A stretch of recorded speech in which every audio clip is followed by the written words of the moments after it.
నాయనా, మీ ప్రేమ ఉన్నతమైనది, అనంతమైనది, శాశ్వతమైనది.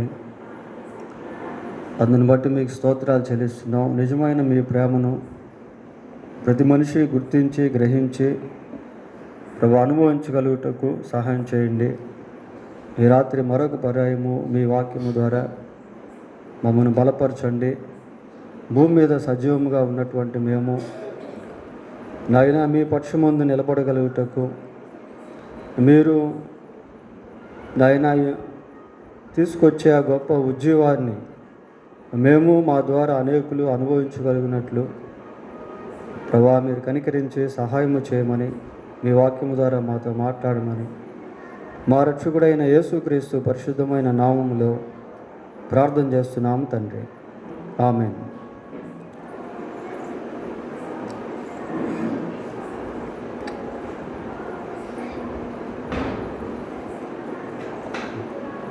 పిల్లరా, మరి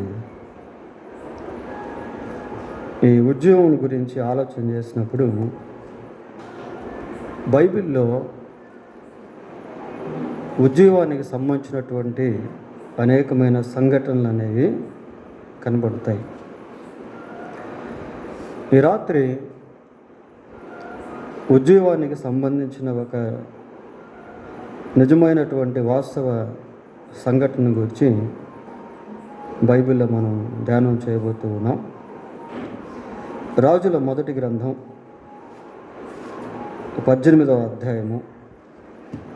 రాజుల మొదటి గ్రంథం 18వ అధ్యాయము 21వ వచనాన్ని చదువుకుందాం.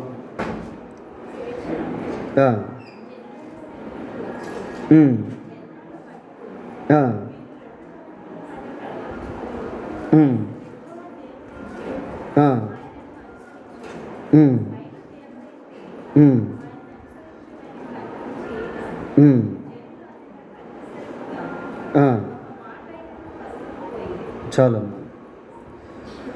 పిల్లరే, ఏలియా ఒకరోజు మరి ప్రజలైనటువంటి ఇశ్రాయేలులతో మాట్లాడుతూ ఉన్నాడు. ఏమని మాట్లాడుతున్నాడు అంటే, ఎన్నాళ్ల మట్టుకు మీరు రెండు తలంపుల మధ్య తడబడుచుందురు. యెహోవా దేవుడైతే ఆయన్ని సేవించండి, లేక బయలు దేవుడైతే వారిని సేవించండి అని ఇశ్రాయేలు ప్రజలతో ఏలియా మాట్లాడాడు. అలా మాట్లాడినప్పుడు ఆయన మాట విన్నటువంటి ప్రజలు ఎలాగున్నారట, ప్రత్యుత్తరం ఇయ్యక ఒక్క మాట అయినను పలుకక పోయిరి. There is no answer to any one of them. వారిలో ఏ ఒక్కరికి కూడా ఏలియా వేసినటువంటి ప్రశ్నకు జవాబు అనేది లేదు. అంటే ఇప్పుడు వారి దృష్టిలో మరి యెహోవా దేవుడా బయలు దేవుడా అని అంటే రెండింటి మధ్య కూడా సందేహంలో వాళ్ళు ఉన్నారు ప్రియులారా. ఒకవేళ బయలే దేవుడైతే వాళ్ళు మౌనంగా ఉండాల్సినటువంటి పని లేదు. అలాగే వారి దృష్టిలో యెహోవాయే దేవుడైతే దాన్ని ఖచ్చితంగా వారు చెప్పి ఉండేవారు. So they were in dilemma. అంటే ఒక సందిగ్ధమైనటువంటి ధోరణిలో వారు ఉన్నారు. వారికి నిర్ధారణ అనేటువంటిది లేదు, మరి జవాబు అనేటువంటిది లేదు. వారిలో ఒక విధమైనటువంటి అస్థిరత్వం అనేటువంటిది ఉంది. అంటే ఇటు అటు రెండు తలంపుల మధ్య కొట్టుమిట్టాడేటువంటి వారుగా ఉన్నారు ప్రియులారా. నిజమైనటువంటి దేవుడు ఒక వ్యక్తిని దర్శించేంత వరకు ఆ నిజ దేవుణ్ణి ఎవరు కూడా గుర్తించలేరు. దేవుడు ఒక వ్యక్తిని దర్శించేంత వరకు ఎవరు కూడా నిజమైనటువంటి దేవుణ్ణి గుర్తించలేరు ప్రియులారా. పేరుకి ఇశ్రాయేలుగా పిలువబడుతూ ఉన్నప్పటికీ వారిలో రెండు తలంపులు అనేటువంటివి ఉన్నాయి. ఈ రెండు తలంపులు కలిగినటువంటి వారి స్థితి ఎలాగుంటుంది అంటే, ఆ స్టెబిలిటీ అనేటువంటిది ఉండదు. ఎలా పడితే అలాగ వెళ్ళిపోతూ ఉంటారు. ఏది పడితే అది చేస్తూ ఉంటారు, ఏది మంచిదనిపిస్తే దాన్ని చేయడం, ఇలాగా ఉంటా ఉంటారు. కొరింథీయులకు రాసిన మొదటి పత్రిక 12వ అధ్యాయము 2వ వచనం ఒకసారి చదువుదాం. 12:2. మీరు అన్యజనులై ఉన్నప్పుడు మూగ విగ్రహములను ఆరాధించుటకు ఎటు పడిన అటు నడిపింపబడితేరని మీకు తెలియదు. ఎటు పడితే అటు. అన్యజనులుగా ఉన్నటువంటి సమయంలో, అన్యజనులు అంటే దేవుణ్ణి ఎరగనటువంటి ప్రజలు ప్రియులారా. ఇప్పుడు ఇశ్రాయేల్ పరిస్థితి కూడా ఇక్కడ అలాగే కనిపిస్తూ ఉంది. మీరు అన్యజనులుగా ఉన్నప్పుడు దేవుని ఎరగనటువంటి సమయంలో ఎటు పడితే అటు నడిపింపబడితే, ఎటు పడితే అటు నడిపింపబడితే అని అంటే వారిలో స్థిరత్వం అనేటువంటిది లేదు. ఒక మనిషి ఎప్పుడైతే నిజంగా యేసుక్రీస్తు దేవుడు అని తెలుసుకుంటాడో అప్పటి నుంచి అతనిలో స్థిరత్వం అనేటువంటిది వచ్చేస్తుంది. ఇంకా ఎటు పడితే అటు వెళ్ళడు, ఏది పడితే అది చేయడు, దేని పడితే దాన్ని దేవుడని చెప్పలేడు ప్రియులారా. ఇప్పుడు ఇశ్రాయేలు ఎలాగున్నారు అంటే మరి సందిగ్ధతలో ఉన్నారు, అస్థిరులుగా ఉన్నారు, నిర్ధారణ లేనటువంటి వారిగా ఉన్నారు. ఏలి అడిగినటువంటి ప్రశ్నకు జవాబు చెప్పలేనటువంటి వారిగా ఉన్నారు. ఇక్కడ ఈ వచనంలో ఏలియా మాట్లాడుతూ ఇంకా ఏమంటున్నాడు అని అంటే, యెహోవా దేవుడైతే ఆయనను అనుసరించండి, బయలు దేవుడైతే దాన్ని అనుసరించండి. Test and see. అంటే ఏదో ఊరికే ఏలియా వాళ్ళ దగ్గరికి వచ్చి ఇదిగో యెహోవాయే దేవుడు, ఈయన్ని మీరు అనుసరించండి అని అనట్లేదు ప్రియులారా. దేవుడు మానవులకు ఎక్కడ కూడా ప్రెజర్ చేయట్లేదు. అయితే తను కూర్చున్నటువంటి ఆధారాలను మాత్రం మనుషులు ఎదుట దేవుడు పెట్టాడు ప్రియులారా. ఏ మనిషి కూడా బలవంతంగా దేవుని నమ్ముకోవడం కాదు, కానీ మరి అర్థవంతంగా తెలుసుకొని దేవుణ్ణి నమ్ముకొనుట అనేటువంటిది చాలా ప్రాముఖ్యం ప్రియులారా. ఇర్మియా గ్రంథం 6వ అధ్యాయము 16వ వచనం చదువుకుందాం. యెహోవా ఇలాగ సెలవిచ్చున్నాడు, మార్గములలో నిలిచి చూడండి, పురాతన మార్గమును గూర్చి విచారించండి, మేలు కలుగు మార్గమేది అని అడిగి అందులో నడుచుకొనుడి, అప్పుడు మీకు నెమ్మది కలుగును. దేవుడే స్వయంగా మాట్లాడుతున్నాడు. మార్గాలు అనేవి చాలా ఉన్నాయి. మార్గాల్లో మీరు నిలిచి చూడండి, టెస్ట్ అండ్ సీ, పరీక్షించండి. మేలు కలుగు మార్గం ఏదో అని అడిగి తెలుసుకోండి, నడుచుకోండి. అప్పుడు మీకేమవుతుంది? నెమ్మది కలుగుతుంది. ప్రియుల మనిషి దేవుని మార్గంలోనికి వచ్చేంత వరకు తన జీవితంలో నిజమైనటువంటి నెమ్మది, నిజమైనటువంటి శాంతి, నిజమైనటువంటి సంతోషము, సమాధానము, నిజమైనటువంటి నిర్ధారణ అనేటువంటివి పొందుకోలేడు. పౌలు ఏథెన్స్ ప్రాంతాన్ని దర్శించినప్పుడు, మరి ఏథెన్స్ అనేటువంటిది చాలా ప్రసిద్ధిగాంచినటువంటి ప్రదేశము ప్రియులారా. ఆ రోజుల్లో ఏథెన్స్లో ఎంతోమంది జ్ఞానవంతులు ఉండేవాళ్ళు. ఏథెన్స్ ప్రపంచ చరిత్రలో ఎంతో ప్రఖ్యాతిగాంచినటువంటి, ప్రసిద్ధిగాంచినటువంటి ప్రదేశముగా చరిత్రకెక్కింది ప్రియులారా. అటువంటి పట్టణంలో ప్రజలు ఎలాగున్నారు అంటే, పట్టణం అంతా కూడా రకరకాల విగ్రహాలను ఏర్పాటు చేసుకొని వాటిని ఆరాధించేటువంటి వారిగా ఉన్నారు. ఆ ప్రాంతానికి పౌలు వెళ్ళాడు. పౌలు వెళ్ళి ఆ ప్రాంతం అంతా పరిశీలిస్తూ ఉంటే ఆయనకి ఒక దగ్గర ఏం కనబడింది? చూడండి, 23వ వచనం చదువుతాము. నేను సంచరించుచు మీ దేవతా ప్రతిమలను చూచుచుండగా ఒక బలిపీఠము నాకు కనబడెను, దాని మీద తెలియబడని దేవునికి అని రాయబడి ఉన్నది. తెలియబడని దేవుడు. రకరకాల బలిపీఠాలు కట్టారు. మరి ఏ బలిపీఠం మీద ఏ దేవతల పేర్లు వారు రాశారో మనకు తెలియదు ప్రియులారా. కానీ ఒక బలిపీఠం మీద ఏం రాశారు అంటే తెలియబడని దేవుడు. అంటే ఆ బలిపీఠము మీద రాయబడినటువంటి దేవుడు ఎవరో వారికి తెలియదు. ఏమో మనం ఇన్ని దేవుళ్ళు దేవతల పేర్లు రాస్తాము, ఇక్కడ కూడా ఒక పేరు రాద్దాం, తెలియబడని దేవుడు. అంటే they also no any confirmation about their gods whom they are worshipping. వారు సేవిస్తున్నటువంటి ఆరాధిస్తున్నటువంటి దేవుళ్ళలో ఎవరు నిజమైనటువంటి దేవుడు అనే నిర్ధారణ ఈ ఏథెన్స్ ప్రజలకు కూడా లేదు పిల్లలు. ఆ బలిపీఠాల మీద రాసుకుంటూ ఒక బలిపీఠం మీద తెలియబడని దేవుడు అని రాశారు. దాన్ని పౌలు తీసుకొని ఆ తెలియబడినటువంటి దేవుడు ఎవరో అనేది వారికి స్పష్టంగా వివరించాడు. ఆ కింద భాగాల్లో మనం చదివితే చూడండి, 23వ వచనం చదువుదాం, 23వ వచనం చూద్దాం. నేను సంచరించుచు మీ దేవతా ప్రతిమలను చూచుచుండగా ఒక బలిపీఠము నాకు కనబడెను, దాని మీద తెలియబడిన దేవునికి అని వ్రాయబడి ఉన్నది. కాబట్టి మీరు తెలియక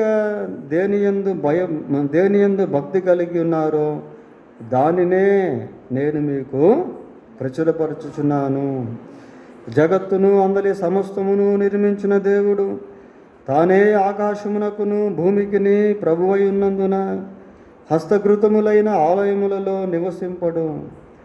ఆయన అందరికీ జీవమును ఊపిరిని సమస్తమును దయచేయవాడు కనుక తనకు ఏదైనాను కొదువై ఉన్నట్లు మనుషుల చేతులతో సేవింపబడువాడు కాడు.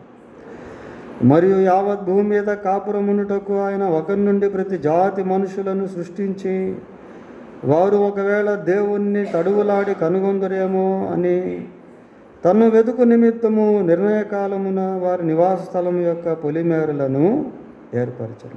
ఆయన మనలో ఎవనికిని దూరముగా ఉండువాడు కాడు. మనం ఆయనందు బ్రతుకుచున్నాము, చలించుచున్నాము, ఉనికి కలిగి ఉన్నాము. అటువలే మనం ఆయన సంతానమని మీ కవీశ్వరులలో చూడండి పిల్లలు ఎంత స్పష్టంగా అక్కడున్నటువంటి భక్తి గల ప్రజలకు నిజదేవుణ్ణి పౌలు పరిచయం చేస్తాడు. నిజదేవుణ్ణి పరిచయం చేస్తున్నాడు. మీ కవీశ్వరుల్లో కొందరును చెప్పుచున్నారు, కాబట్టి మనము దేవుని సంతానమై ఉండి మనుష్యుల చమత్కార కల్పన వలన మలచబడిన బంగారమునైనను వెండినైనను రాతి అయినను దేవత్వము పోలి ఉన్నదని తలంపకూడదు. వాళ్ళు ఆ విధంగా తలంచారు ప్రియులారా. బంగారములో వెండిలో రాతిలో దేవుడున్నాడు అని వాటితో విగ్రహాలను చేసుకొని ఆరాధించేటువంటి వారిగా వారున్నారు.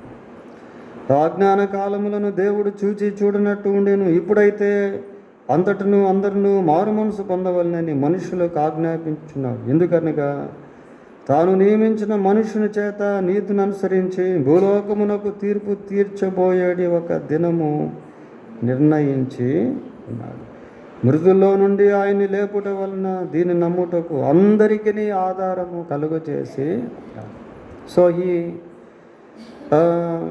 Proclaim the good news of Christ. యేసుక్రీస్తు యొక్క సువార్తను చివరి భాగానికి వచ్చేసరికి వారికి అందించాడు.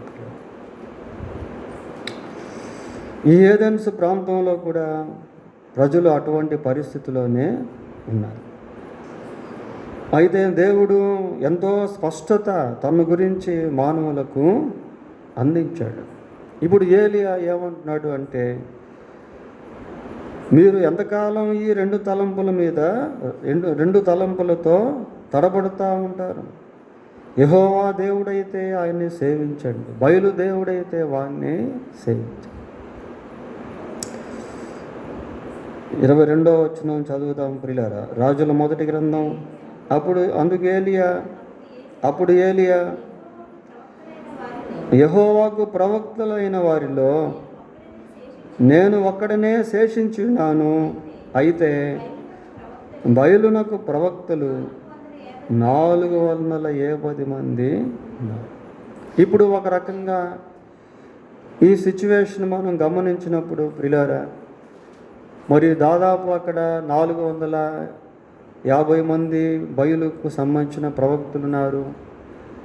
మరి ఇశ్రాయేలు ప్రజలు ఎంతమంది ఉన్నారో మనకు అక్కడ లెక్క చెప్పబడలేదు. అయితే దేవుని పక్షమందు ఎంతమంది ఉన్నారు? ఒకే ఒక్క వ్యక్తి ఉన్నాడు ప్రియులారా. ఒకే ఒక వ్యక్తి దేవుని పక్షమందు ఉన్నాడు. దేవుని పక్షమందు ఒక వ్యక్తి నిలబడితే దేవుడు ఆ వ్యక్తిని వాడుకొనినప్పుడు సైతాను పక్షమందు ఉన్నటువంటి ప్రజలు దేవుని పక్షమందు చేర్చబడతారు. ఇది 100కి 100% వాస్తవం ప్రియులారా, 100కి 100% వాస్తవం. నినేవా పట్టణంలో సుమారు 1,20,000కు పైగా జనాలు ఉన్నారు. అయితే దేవుని పక్షమందు నినేవా పట్టణంలో ఎంతమంది ఉన్నారు? ఒకే ఒక వ్యక్తి ఉన్నాడు. ఎవరు ఆ వ్యక్తి? యోనా. Jonah is only one person in the city of Nineveh. ఆ నినేవా పట్టణంలో యోనా ఒక్కడే ప్రియులారా.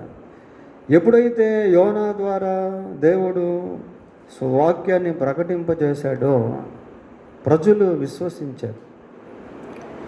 ఇప్పుడు ఆ 1,20,000 మంది కూడా దేవుని పక్షమందు చేర్చబడ్డారు. దీంట్లో మనం గమనించాల్సింది ఏంటి అంటే, ఒక వ్యక్తి దేవుని పక్షమందు ధైర్యంగా నిలబడగలిగితే, ఒక వ్యక్తిని దేవుడు తన పరిచర్యలో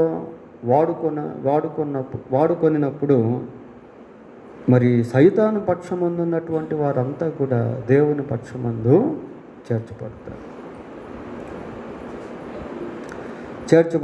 ప్రియులారా. మరి బైబిల్లో మనం గమనించినప్పుడు 12 మంది శిష్యులు ఉన్నారు.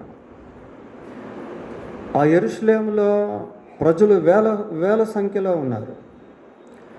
ఎప్పుడైతే ఈ 12 మంది శిష్యులు మత్తయితో కలిపి ప్రభువు పక్షమందు నిలబడ్డారో దేవుడు వారిని వాడుకునేసరికి 12 మంది వెళ్ళి 3,000 మంది పైగా, ఈ 12 మంది వెళ్ళి 5,000 మంది, 8,000 మందికి పైగా వేల సంఖ్యలో విస్తరించబడ్డం అనేది మనం చూస్తాం. ఇక్కడ ఇశ్రాయేల్ ప్రజలు ఎంతమంది ఉన్నారో తెలియదు, కానీ ఏలియా మాత్రం దేవుని పక్షమందు ఒక్కడే ఉన్నాడు. ఆ చివరి దృశ్యానికి వచ్చేసరికి అక్కడ ఉన్నటువంటి ప్రజలందరూ కూడా దేవుని పక్షమందు వచ్చేస్తారు. అదే ఉద్యోగం అంటే ప్రియులారా, అంటే ప్రభువును ఎరగనటువంటి వారు ఎప్పుడైతే ప్రభువును ఎరుగుతారో అదే ఉద్యోగం అంటే. సైతాను పక్షమున్నటువంటి ప్రజలు ఎప్పుడైతే దేవుని పక్షమునకు వస్తారో అదే ఉద్యోగం అంటే. ఇక్కడ ఏలియా మాట్లాడుతూ అంటున్నాడు, బయలు ప్రవక్తలు ఇదిగో 400 మంది పైగా ఉన్నారు, అయితే యెహోవా పక్షమందు నేను ఒక్కడనే ఉన్నాను. 23, 24 వచనాలు కూడా చదువుదాం. 23, 20.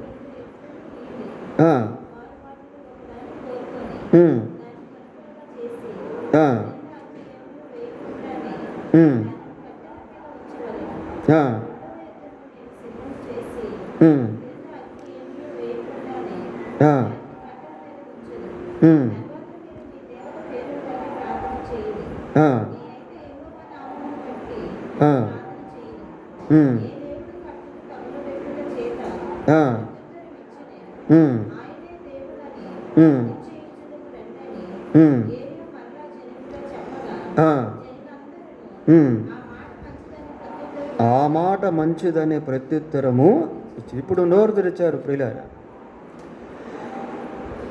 ఏలియా ఎంతో స్పష్టంగా ఒక టెస్టింగ్ అనేటువంటిది, ప్రిపరేషన్ ఫర్ ఏ టెస్టింగ్, ఒక పరీక్షకు సిద్ధపాటుకు సంబంధించిన విషయాలు చెప్తా ఉన్నాడు. ఇదిగో సార్, మీరు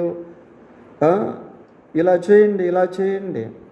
ఇలా చేసిన తర్వాత ఏ దేవుడైతే ప్రత్యుత్తరం ఇస్తాడో ఆ దేవుడే నిజమైన దేవుడు అని మీరు గుర్తించండి అనే విధంగా మాట్లాడుతున్నప్పుడు ప్రజలంతా ఏమన్నారు? ఈ మాట మంచిదే, ఈ మాట మంచిదే. They wanted to know who is the real God by testing. పరీక్ష వలన నిజమైనటువంటి దేవుడు ఎవరో అన్నది వాళ్ళు తెలుసుకోవాలనుకున్నారు ప్రియులారా. నిజంగా దేవుడు తన గురించి లోకానికి ఏదో అస్పష్టమైనటువంటి సమాచారాన్ని అందించలేదు. ప్రకృతిని కదిలిస్తే ప్రతిది కూడా ప్రభువుని గురించి మాట్లాడుతుంది ప్రియులారా. Creation testifies about the creator. సృష్టికర్తని గురించి మాట్లాడుతుంది. చూడండి ఒకసారి యోబు గ్రంథం 12వ అధ్యాయము, యోబు గ్రంథం 12వ అధ్యాయము 6వ వచనం నుంచి చదువుదాం. 12:6 నుంచి చదువుదాం.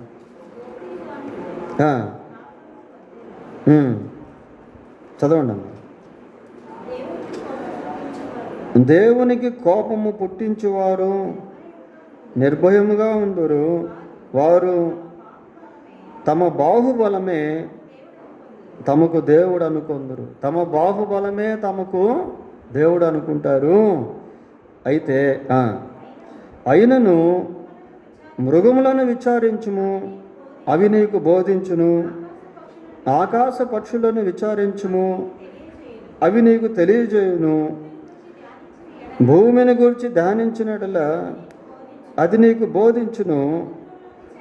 సముద్రములోని చేపలను నీకు దాన్ని వివరించును.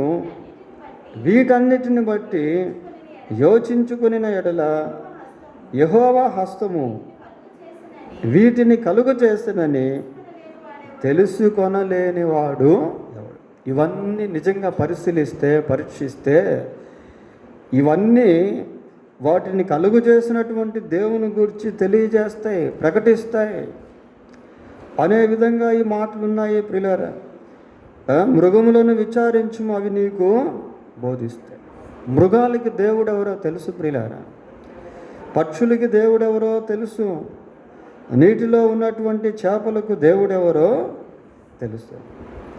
వీటన్నిటినీ అడిగినట్లయితే వాటికి నిజంగా మానవ స్వరం ఉంటే అవన్నీ దేవుని గురించి ప్రకటిస్తాయి ప్రియులారా. దేవుడు అంత స్పష్టత అనేది తన గురించి లోకానికి అందించాడు. ఏదో ఊరికే వచ్చి నన్ను నమ్ముకో అని చెప్పి ప్రభువు చెప్పలేదు. ఏదో ఊరికే నేను దేవుడని, నేను సృష్టికర్త అని ప్రభువు చెప్పలేదు ప్రియులారా. ఆయనకు సంబంధించినవన్నిటినీ కూడా దేవుడు మానవుడు తెలుసుకునేటువంటి విధంగా ఏర్పాటు చేశాడు. అందుకే బైబిల్ ఒక మాట మనం చదువుతాం. ఏమని చదువుతామంటే, యెహోవా ఉత్తముడని రుచి చూసి తెలుసుకొనండి. ఫిలిప్పు నతానీయేలుకు సువార్త ప్రకటిస్తే నతానీయేలు సందేహంలో ఉన్నాడు. అంటే 2 తలంపులతో ఉన్నాడు. ఆ నజరేతు నుండి కొత్తదేదైనా రాగలదా అని మాట్లాడుతూ ఉంటే ఫిలిప్ అంటాడు నతానీయేలును చూసి ఏమంటాడంటే, వచ్చి చూడు, కమ్ అండ్ సీ, వచ్చి చూడు అంటాడు ప్రియులారా. అంటే అదేదో గాలి కబుర్లా కాకుండా, అయ్యా నీవే వచ్చి తెలుసుకో, come and see, taste that the lord is good, యెహోవా ఉత్తముడని రుచి చూసి తెలుసుకో. ఊరికే కాదు. ఇక్కడ ఏలియా మాట ఎలాగున్నాయంటే, సరే మనం ఈ కార్యాలు తలపెడతాం, దీన్ని చేద్దాం, మరి ఏ దేవుడైతే ప్రత్యుత్తరం ఇస్తాడో ఆయనే దేవుడని నమ్ముదాం అన్నట్టుగా ఒక సవాలు విసిరాడు ప్రియులారా. అందుకు జనులందరూ కూడా దానికి సమ్మతించి ఈ మాట బాగుంది, దాని ప్రకారం చేద్దామని చెప్పి వాళ్ళు కార్యాన్ని ఆరంభించారు. బయలు ప్రవక్తలు అందరూ కార్యాన్ని ఆరంభించారు. ప్రజలు చూస్తూ ఉన్నారు ప్రియులారా. 25, 26 వచనాలు కూడా చూద్దాం.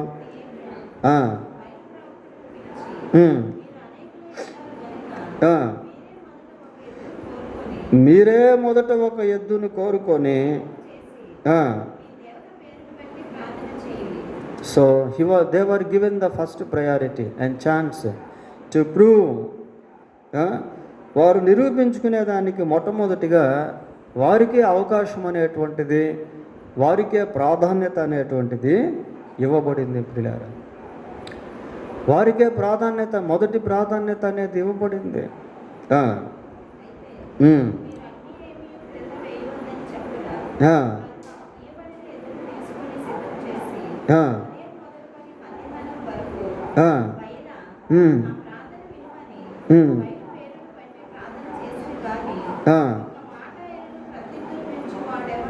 ఒక్క మాట అయినను ప్రత్యుత్తరం ఇచ్చేవాడు ఎవడును లేకపోయా.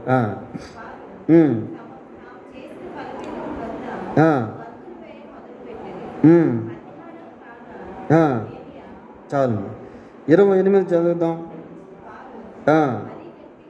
మరి గట్టిగా కేకలు వేయచ్చు, రక్తము కారు మట్టుకు తమ మర్యాద చొప్పున కత్తులతోనూ శస్త్రములతోనూ తమ దేహములను కోసుకొనుచుండిరి.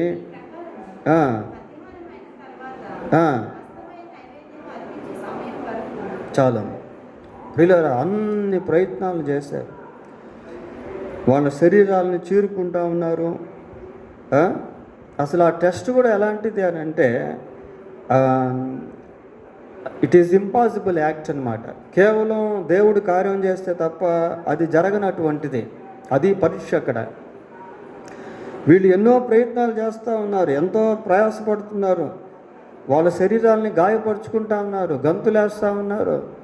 ఉదయం మొదలుకొని సాయంత్రం వరకు దాదాపుగా ఎన్ని ప్రయత్నాలు చేసినా కూడా వాళ్ళకి ఫలితం అనేది రాలేదు ప్రియులారా. They failed to prove. వారు నిరూపించుటలో విఫలమైపోయారు. ఇప్పుడు ఏలియా యొక్క వంతు వచ్చింది. ఇక్కడ ఈ టెస్టింగ్ అనేటువంటిది ఎలాంటిది అంటే, ఇప్పుడు ఖచ్చితంగా ఏలియా పక్షం ముందు కార్యం జరగాల. ఒకవేళ ఏలియా కూడా ఫెయిల్ అయిపోయాడు అనుకోండి, వాళ్ళలో ఒక రకమైన ఉగ్రత అనేది వచ్చేస్తుంది. ఉగ్ర రూపులు అవుతారు వాళ్ళు. కేవలం దేవుడు కార్యం చేస్తే తప్ప ఏలియా సేవ్ కాలేడు. కేవలం దేవుని కార్యం చేస్తే తప్ప ఇశ్రాయేల్ ప్రజలు దేవుని వైపుకి రాలేరు ప్రియులారా. ఇప్పుడు ఏలియా వంతు వచ్చింది. ఏలియా ఏం చేస్తున్నాడో చూద్దాం. 33వ వచనం చదువుదాం. కట్టెలను క్రమముగా పేర్చి ఎద్దును తునకలుగా కోసి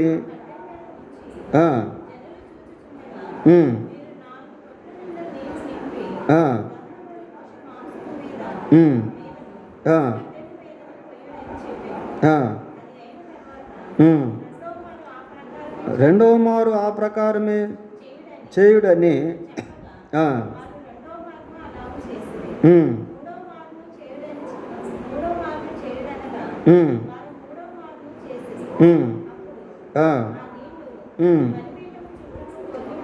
బలిపీఠము చుట్టూను పొర్లి పారెను మరియు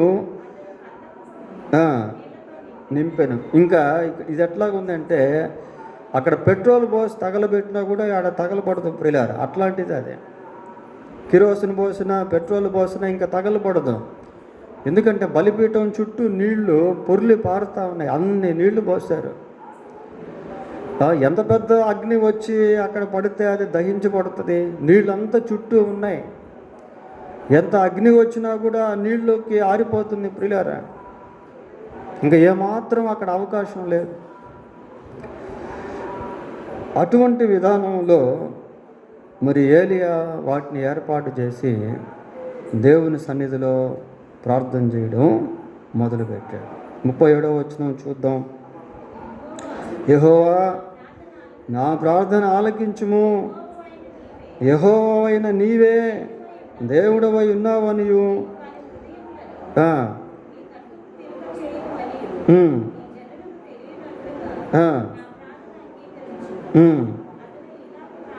అతడు ఇలాగూ ప్రార్థన చేయుచుండగా యెహోవా అగ్ని దిగి దహన బల పశువును కట్టెలను రాళ్లను బుగ్గిని దహించి కందకమందున్న నీళ్లను ఆరిపోజేసింది. చూడండి ప్రియులారా, దేవుడు ఎంత అద్భుత కార్యం చేశాడు. ఏలియా దేవుని సన్నిధిలో అలాగా ప్రార్థన చేశాడు. ఉద్యోగం రావాలి అంటే దేవుని పక్షమందు నిలబడాలి. ఉద్యోగం రావాలి అంటే దేవుని సన్నిధిలో ప్రార్థన చేయాలి. Then only we can see the revival of God whenever we hold his feet, pray in his presence. ఆయన సన్నిధిలో ఆయన పాదాలు పట్టుకొని ఎప్పుడైతే మనం ప్రార్థన చేయగలుగుతామో అక్కడ ఉద్యోగం అనేటువంటిది కలుగుతుంది. ఎప్పుడైతే దేవుని యొక్క అగ్ని ఆకాశం నుండి వచ్చి ఆ నీళ్లను ఆరిపోజేసి అక్కడ పెట్టినటువంటి దహన బలి ఆ పశువు యొక్క శరీరాన్ని దహించి వేసిందో ప్రజల్లో గొప్ప ఉద్యమం వచ్చేసింది. ప్రజల్లో గొప్ప ఉద్యమం వచ్చేసింది. ఏమంటున్నారు వాళ్ళు? అందడ జనులందరూ దాన్ని చూచి సాగిలపడి యెహోవాయే దేవుడు, యెహోవాయే దేవుడు అని కేక. ఫస్ట్ వేశారు అట్లాంటి కేకలు. మనం 21వ వచనం చదివినప్పుడు దేవర్ ఇన్ సైలెంట్, వాళ్ళు మౌనులుగా ఉన్నారు ప్రియులారా. యెహోవా దేవుడా, బయలుదేవుడా అన్నప్పుడు they have no any confirmation about who is God. దేవుడెవరో అనే నిర్ధారణ లేనటువంటి స్థితిలో ఉన్నటువంటి వాళ్ళు ఇప్పుడు ఏమంటున్నారు? యెహోవాయే దేవుడు, యెహోవాయే దేవుడు అని జనులు కేకలు వేశారు పిల్లలు. అది ఉద్యోగం అంటే. కాబట్టి మరి ఉద్యోగ కోడికల్లో ప్రభువును ఎరగనటువంటి ప్రజలు ప్రభువును ఎరిగేటువంటి స్థితిలోనికి రావాలి. ప్రార్థన చేసుకుందాం. పరిశుద్ధుడైన మా దేవా, మీకు వందనాలు స్తోత్రాలు చెల్లిస్తున్నాం. లోకంలో ఎంతోమంది మిమ్మల్ని ఎరుగక రెండు తలంపుల మధ్య నాయన సంవత్సరాల తడబడుతూ నిజదేవుణ్ణి ఎరగని స్థితిలో ఉన్నారు నాయన. ఈ సృష్టికర్తమైన మిమ్మును గూర్చి మాట్లాడుతూ ఉంది కనుక మనుషులు ప్రభువా నాయన మిమ్మును తెలుసుకొనున్నట్లుగా సహాయం చేయండి. మీ కార్యములను ప్రభువా మీరు ఇప్పటికీ జరిగించి ఉన్నారు నాయన, ఎన్నో అద్భుతాలు చేస్తున్నారు కనుక మనుషులు ప్రభువా మిమ్మల్ని ఎరుగునట్లుగా సహాయం చేయండి. నీవే నిజమైన దేవుడు అని తెలుసుకున్నట్లుగా కృప దయచేయండి. మేము కూడా నాయన ఆ రీతిగా ప్రార్థించుటకు, ఏలియా వలె ప్రార్థించుటకు, విశ్వాసంతో ప్రార్థించుటకు, మీ పక్షం ముందు నిలబడగలుగుటకు మీరే కనికరించి సహాయం చేయమని, మా ఎదుట ఉన్న ప్రార్థనా సమయాన్ని దీవెనకరంగా చేయమని మా ప్రభువైన యేసుక్రీస్తు నామములో ప్రార్థన చేస్తున్నాము తండ్రి. ఆమేన్.